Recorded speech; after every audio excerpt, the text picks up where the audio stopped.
नमस्कार, श्री स्वामी समर्थ. कसे आहात सर्वजण? मस्त मजेत ना? तर चला आज व्हिडिओची सुरुवात करूया. सकाळची इतकी धावपळ सुरू होती ना, आज दिवसभर म्हणजे नुसतं माझा आज फिरण्यामध्येच गेला होता.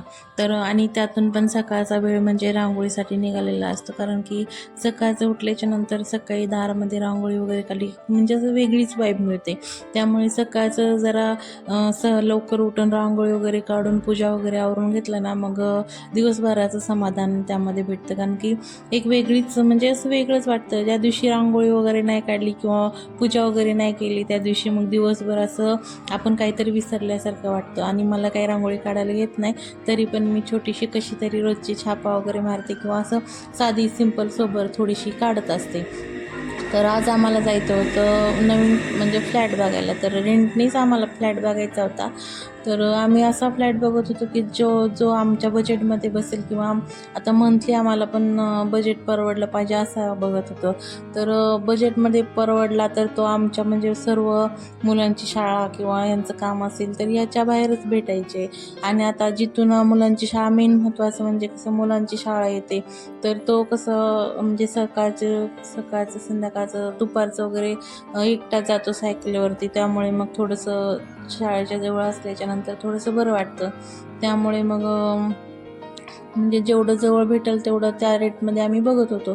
पण तसं काही एवढा फ्लॅट भेटतच नव्हता. शेवटी आमच्या बजेटमध्ये आता काहीतरी काटकसर करून चालू त्या म्हणून आम्ही शेवटी बघायला गेलो होतो फ्लॅट वगैरे.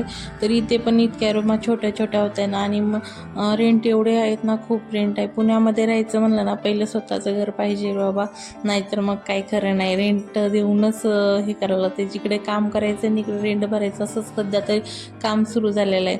आणि खूप सारं रेंट वाढलेलं आहे. तर बघायला गेलो होतो तिथं पण असं म्हणजे छान होतं, हवेशीर वातावरण होतं. पण आता बघू काय होते पुढं. त्यानंतर मग मला खूप दिवसाची इच्छा होती माझी की मला स्वामींना घरी आणायचं होतं. तर आता स्वामींची इच्छा होत नव्हती का काय होत होतं ते काय माहिती नाही मला. पण खूप दिवस झालं मी 2-3 वेळा झालं ही मूर्ती घेण्यासाठी दुकानामध्ये गेले, पण म्हणजे जशी पाहिजे होती तशी काय भेटली नाही. आणि ज्यावेळेस भेटली त्यावेळेस मग मी घेऊनच आले. तर मला खूप छान अशी मूर्ती भेटली आणि मनासारखी पण भेटली, मला पाहिजे होती तशी. तर खूप असं म्हणजे खूप आनंद वाटतोय की नेमका त्या दिवशी गुरुवार होता आणि अचानकच म्हणजे खूप वेळा मी असं यांना बोललेली की चला आपण मूर्ती घेऊया. काहीतरी कारणास्तव ते कशी व्हायची की म्हणजे काहीतरी कारण लागायचं आणि आम्ही घरी यायचो, असं व्हायचं मूर्ती कधी. आणि त्या दिवशी तेच बोलले की चला आपण मूर्ती आणायला जाऊयात.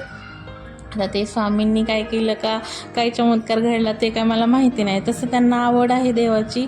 पण यावेळेस असं काय झालं काय माहिती. 2 वेळेस आम्ही मूर्ती आणायला गेलो. त्यावेळेस पहिल्यांदा आपण गेलो तर मनासारखी मूर्ती नव्हती, आणि दुसऱ्या वेळेस गेलो तर हे स्वतः म्हणले की चला आपण मूर्ती घेऊया. त्यामुळे म्हणलं चला आता स्वस्त असो किंवा महाग असो, कशी का असता मूर्ती घ्यायची म्हणजे घ्यायची. आणि त्या दिवशी स्वामी माझ्या घरी आले. मला खूप आनंद झाला आणि खूप छान. तर असं. आणि आमच्या पिल्लूचं काय चाललं होतं बघा इकडे. आमचं चाललं होतं स्वामींना घ्यायचं, आणि त्याचं चाललं होतं त्याला गाडी घ्यायची होती. ते पूर्ण आम्ही दुकानामध्ये सामान बघत फिरत होतो आणि तो याच ठिकाणी उभा होता, त्याला गाडी घ्यायची होती. तर शेवटी त्यांनी गाडी पण घेतली. तर स्वामींना आणल्याच्या नंतर घरी आणून अशी पूजा वगैरे मांडली होती मी. तर साधी सिंपलच पूजा वगैरे मांडली होती, कारण की आम्ही अचानकच ठरवला होता की स्वामींना घेऊन यायचं. त्यामुळे मग फुलं वगैरे होती घरामध्ये, त्याच्यामुळे मग स्वामींची थोडीशी अशी पूजा वगैरे मांडली. तर कसा वाटला आजचा व्हिडिओ नक्की कमेंट करून सांगा.